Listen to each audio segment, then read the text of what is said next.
Buenas noches, amados hermanos, el Señor les continúe bendiciendo. Bienvenidos a esta nueva sección, a este nuevo espacio en Abramos la Palabra.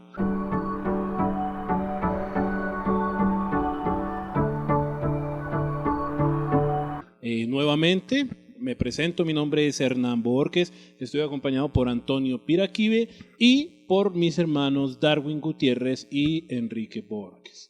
Como lo mencionamos en el programa anterior, en Solo Cristo, nosotros no somos super teólogos, nosotros no somos super estudiados de institutos, pero nosotros hemos tomado la decisión de ir a la palabra, estudiar la palabra y a través de la palabra nosotros mostrar o poderles enseñar de una u otra manera las fallas que nosotros a veces cometemos, como lo dice la palabra, por ignorancia el pueblo de Dios se perdió.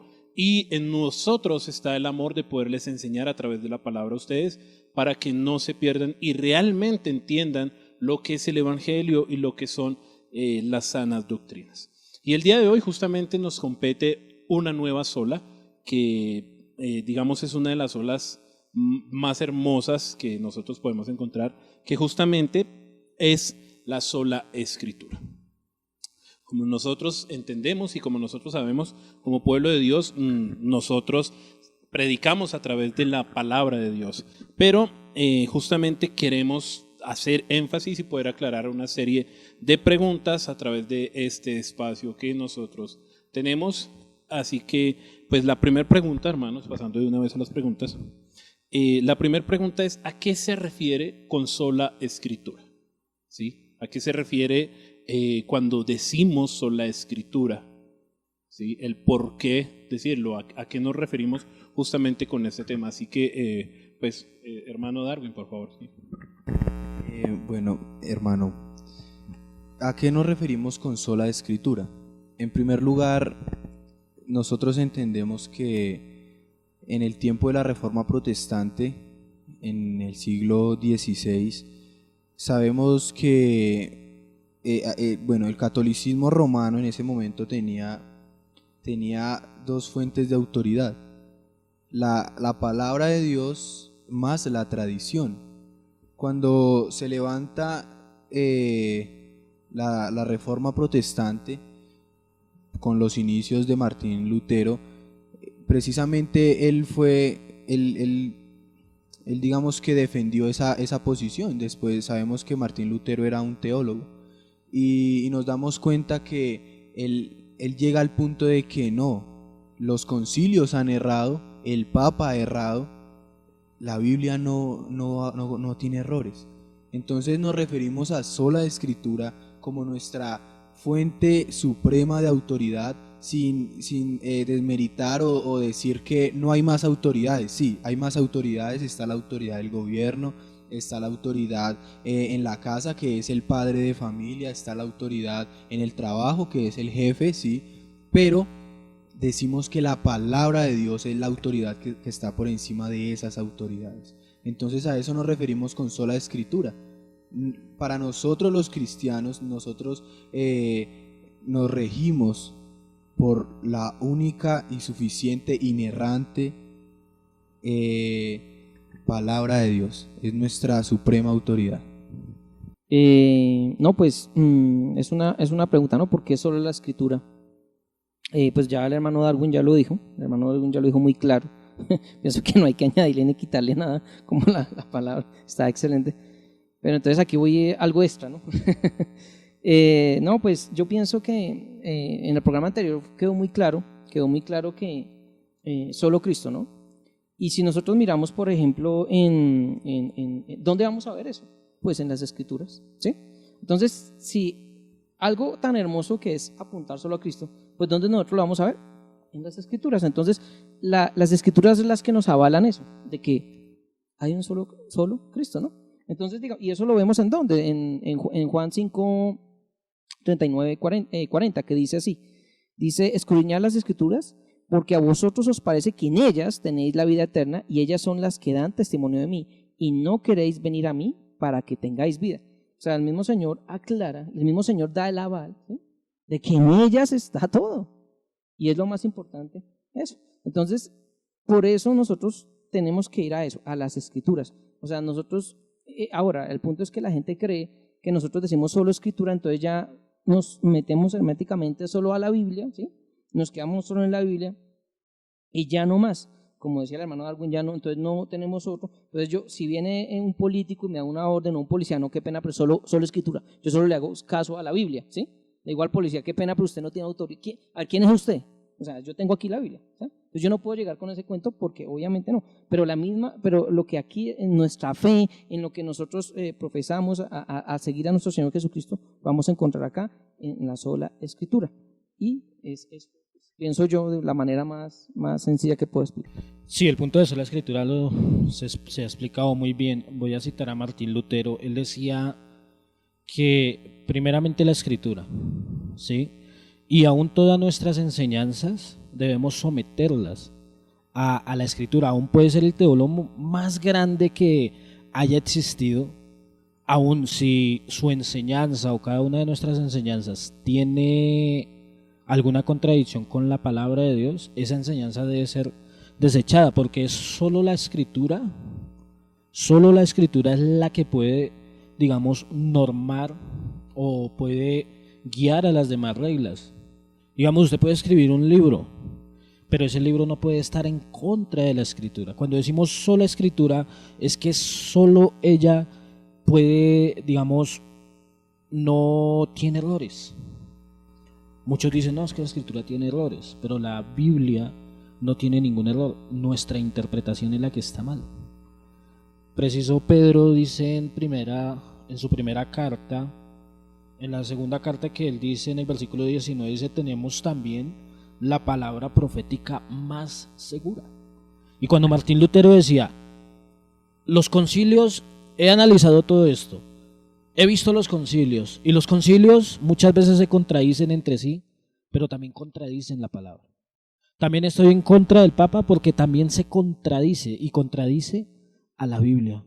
Porque ellos tenían el magisterio, la tradición, y aún las escrituras, y ellos la ponían de tal forma iguales a la escritura.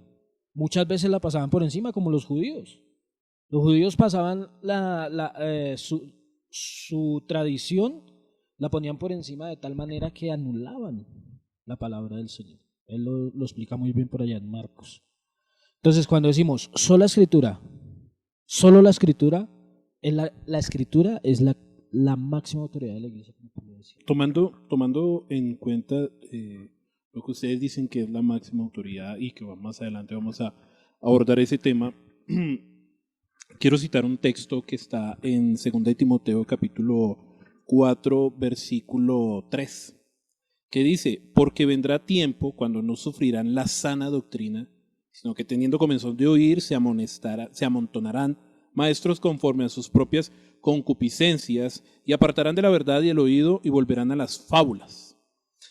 Aquí Pablo menciona algo muy interesante que es la sana doctrina. La sana doctrina, sabemos y entendemos que todo lo que nosotros hacemos es predicar a través de la palabra, exponer lo que dice el texto. Entonces, teniendo en cuenta eso, ¿qué es la sana doctrina de la que nos está hablando aquí Pablo? Hermano Darwin, por favor. ¿Qué es la sana doctrina de la que está hablando Pablo aquí que tenemos que mantener, que sostener? Bueno, la sana doctrina primero es el conjunto de enseñanzas que realmente la Biblia enseña. Entonces, ¿qué es la doctrina?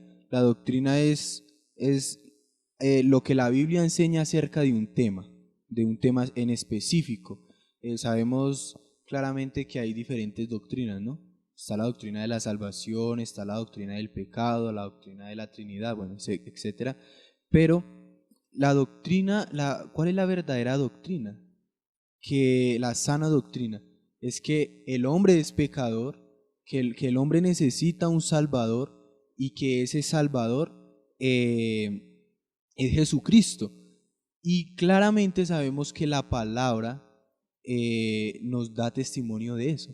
Como bien hablábamos en los previos antes del programa, que hay una revelación general y hay una revelación especial. y la revelación especial es la palabra de Dios. O sea, nosotros entendemos claramente que la salvación es solo por la fe, no hay obras. Y la doctrina nos dice eso, la salvación es solo por la fe, la salvación es por medio de Jesucristo, no hay otro más. Entonces, la doctrina que hablaba el apóstol Pablo y le decía a Timoteo era eso. Él sabía las sagradas escrituras que le habían enseñado desde la niñez, porque sabemos que su madre y su abuela también eran cristianas y habían permanecido. Y era porque ellos entendían que todo el Antiguo Testamento, porque se está refiriendo al Antiguo Testamento, todo el Antiguo Testamento da testimonio de una sola persona, que Jesús es el Cristo. Amén. Yo quiero hacer preguntas puntuales justamente en esta parte. Hermano Enrique, teniendo en cuenta que usted más o menos, digamos, como que tiene un poco de contexto con respecto a la cultura de los fariseos y lo que ellos hacían y sus tradiciones y demás, que justamente lo que hacían ellos era alejarse de lo que estaba en ese momento, que era el Antiguo Testamento escrito, sí, y teniendo en cuenta que ellos metían muchas tradiciones y creaban cosas que eran fuera de la palabra, desde su punto de vista y desde lo que el Señor le ha permitido estudiar a usted, hoy en día se sigue manteniendo o se ve reflejado en medio de la iglesia esto mismo que ellos hacían, y pues si nos puedes explicar un poco lo que hacían los fariseos con respecto a este tema de poner cosas que no estaban dentro de la escritura. Ok. Primeramente, el fariseísmo del tiempo de Jesús es el mismo de hoy en día. Es una orgullosa tradición. Segundo, hay una cosa que la iglesia ha adoptado. Ellos cuando enseñan algo, ellos toman y dicen, no, el rabino Maimónides dijo tal cosa, o este rabino dice tal otra, y la escritura sí dice esto, pero el rabino dice esto. Entonces ellos toman como aval al rabino principal o al rabino que más sabe, o a la persona que de pronto más sabe acerca de sus tradiciones, para decir, es que él enseñó esto, y decir que eso es palabra de Dios. Hoy la iglesia ha tomado eso. La iglesia hoy dice, la escritura está clara, la Biblia dice eso, y tú le puedes mostrar a una persona por medio de la escritura que está errada, pero dice, no, pero es que mi pastor me enseñó esto. Es que el apóstol, el profeta dice esto y dice aquello, así esté errado o contra la escritura. Ellos, o sea, parte de la iglesia ha adoptado eso y ha desechado la escritura. O sea, ha puesto la sabiduría del pastor, la sabiduría del apóstol, del profeta, aún por encima de la escritura. Porque si yo te muestro, si para ti la escritura no es suficiente, yo no tengo nada que discutir contigo. Si tú vas a poner una autoridad terrenal igual a la escritura, o sea, de nada sirve. ¿De quién es la escritura? ¿Quién la inspiró? Dios. Porque dice 2 Timoteo 3:16 que toda escritura es inspirada por Dios. También dice Pedro, ahorita lo acabamos de leer, que tenemos la palabra profética más segura. ¿Por qué? ¿Por qué es más segura? ¿Dios tiene error? Dios no tiene error. Dios es perfecto. De ahí viene la fuente de la palabra. Esa fuente, y por ende la escritura no posee, el humano sí posee error. Entonces el error que nosotros tenemos es, no, mi pastor Darwin dijo tal cosa y tal cosa. Así está errado contra la palabra, pero es que él lo dijo. Entonces, de eso también se nos ha pegado un poco de fariseísmo a nosotros. Amén, hermano. Hermano Antonio, aquí Pablo menciona algo muy interesante, que es justamente que se amontonan maestros conforme a su concupiscencia, conforme a sus deseos, y que buscan fábulas. Su merced, que pues digamos por el tiempo que usted lleva en el Evangelio, ha tenido que vivir muchas cosas y muchas experiencias con respecto a muchas doctrinas y conoce mucho el tema. Hoy, sin mencionar nombres, pero principalmente nos puede mencionar cuáles son las enseñanzas de estos maestros que la gente hoy en día está buscando, de que la gente quiere, porque pues hoy en día la gente se le habla la palabra de Dios y se les enseña que somos pecadores y estamos condenados y que solamente por Cristo hay salvación, y la gente se enoja. Entonces, desde su experiencia,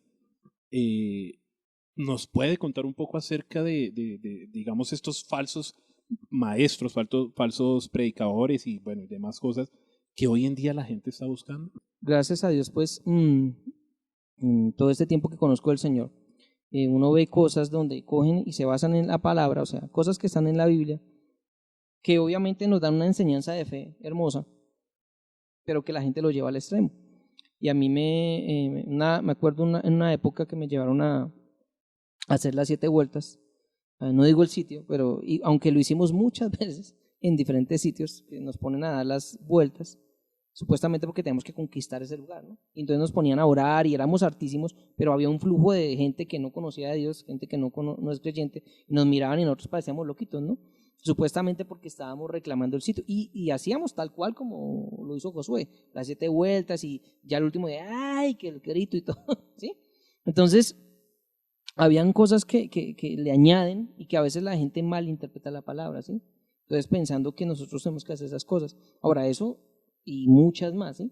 Yo aquí podríamos durar, yo pienso que 20 programas hablando de un poco de cosas que nos ponían a hacer, pero que realmente en la palabra no estaban, y de verdad, como dijo el hermano y como lo está en la palabra, tenemos la palabra profética más segura, y eso me gusta que lo dice Pedro, no profética, o sea, tiene que ver como que, o sea, ya, si ustedes quieren buscar algo realmente, ¿qué es lo que Dios? Ahí está clarito.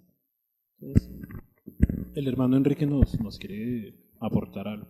Otro punto cuando decimos que solo escritura es que la misma escritura es su propio intérprete.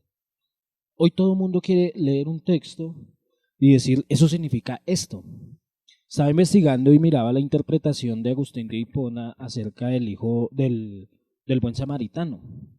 Entonces él decía que al hombre que golpearon era el humano. Los dos ladrones, los ladrones eran los demonios y Satanás. Y decía que el sacerdote representaba la ley y los levitas presentaban a los profetas. Y que el hombre que ayudó, el buen samaritano, era Jesús, pero que el burro en el cual cargó al hombre también era Cristo. Y que a la posada que lo llevaba era el Evangelio. Y la promesa del que volvería era la promesa de la segunda venida de Cristo. Entonces todos tomamos hoy un punto alegórico de la escritura, leemos y decimos, no, es que esto significa esto. Cuando a nosotros dice también Pedro en ese texto que la escritura no es de interpretación personal. O sea, si estamos en un estudio bíblico, tú no puedes decir qué significa esto para ti. Nunca.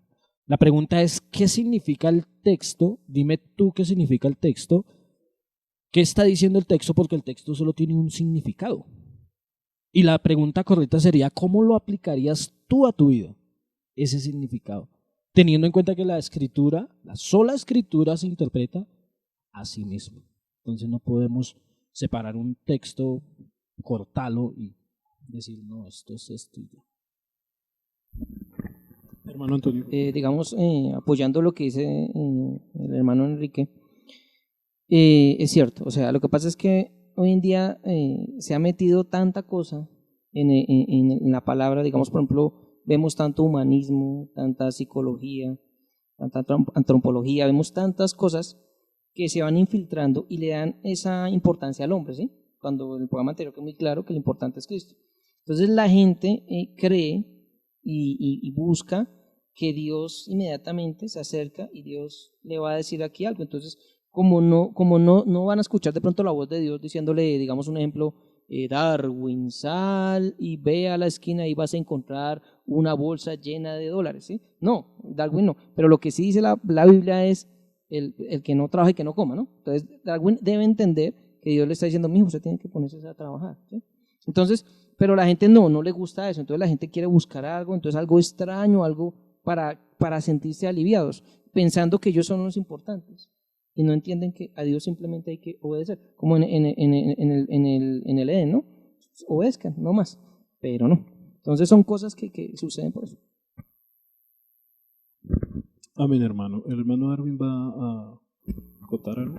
Bueno, pues yo aquí mirando la palabra de Dios veo que hay un texto en Primera de Timoteo capítulo 4 versículo 16. El apóstol Pablo le dice a Timoteo: ten cuidado de ti mismo y de la doctrina, persiste en ello, pues haciendo esto te salvarás a ti mismo y a los que te oyeren. Entonces, yo creo que la palabra de Dios es, primero, como la Biblia nos lo dice en Hebreos, es viva y eficaz, ¿cierto? Y nosotros sabemos que en estos tiempos se ha levantado mucho hermano, o mucha, no, hermano no, porque realmente no son hermanos. Una cosa es que nosotros caigamos en un error en la palabra de Dios, sí, lo podemos malinterpretar, y otra cosa es realmente malinterpretarlo y llevar a las personas a que crean eso, pero por un sentido, ¿cómo lo digo? Con, con intención, con intención. Entonces, ¿cuál es el problema? El problema es que las personas hoy en día no leen la Biblia y por eso se están amontonando conforme a sus propias concupiscencias, y como decía el hermano Antonio, hoy en día las predicaciones son más antropocéntricas. ¿Y dónde está la palabra de Dios? A mí me sorprende que cuando uno predica la palabra de Dios expositivamente y la Biblia, sin lugar a dudas, la Biblia va a condenar el pecado y va a exaltar a Cristo, ¿cierto? Pero ¿qué pasa? Que yo me he encontrado con muchas personas que escuchan una predicación de ese calibre, de esa talla, una predicación expositiva realmente, donde se extrae realmente el significado real de la palabra de Dios, de lo que se está predicando, y a las personas les parece aburrido. Y no vuelvo a la iglesia porque es aburrido, pero al lado hay una iglesia donde le mueven a usted las emociones, donde le profetizan y donde le dicen es que usted se va a casar con el muchacho que pase ahí a la vueltica de la esquina con un saco azul. Y entonces ellos sienten sus emociones allá en el fondo, que se revuelve todo. Y lo mismo pasa cuando sienten cosquillitas en el estómago. Y primero hay un error. Yo quiero citar un texto que está aquí en la Confesión Belga, en el artículo 7, que dice que creemos que esas sagradas escrituras contienen completamente la voluntad de Dios, y que todo lo que el hombre debe creer para salvación es enseñado de manera suficiente en ellas, ya que toda forma de adoración que Dios requiere de nosotros está extensamente escritas en ellas. Entonces, si Dios nos ha revelado cómo Él quiere que sea adorado, cómo nosotros lo debemos adorar, está revelado en la palabra de Dios. Entonces, hoy en día, como la gente no lee la Biblia y como hay maestros que enseñan conforme al interés que ellos tengan, sea cual sea, y no predican la palabra de Dios, entonces enseñan a las personas que, bueno, yo voy a adorar, yo voy a la iglesia y voy a adorar a Dios, o más bien no van con ese entendimiento de que voy a adorar a Dios, sino que voy porque allá la alabanza es bonita y yo siento bonito, pero realmente no van con el entendimiento de que van realmente a adorar a Dios. A Dios no le importa cómo nosotros nos sintamos, porque la adoración es para Él, no para nosotros. Entonces a Dios no le importa si la música es buena, si el hermano que está cantando la alabanza tiene buena voz o no. A nosotros sí nos importa, pero a Dios no, porque la adoración es para Él. Pues ya no tenemos una iglesia a la Biblia, sino una iglesia a la carta, a lo que el público quiere, a lo que el público desea. Bueno, pues lo importante sería que la iglesia estuviera por lo menos a las cartas pastorales, sería bueno. Esa sería una iglesia bíblica. pero bueno.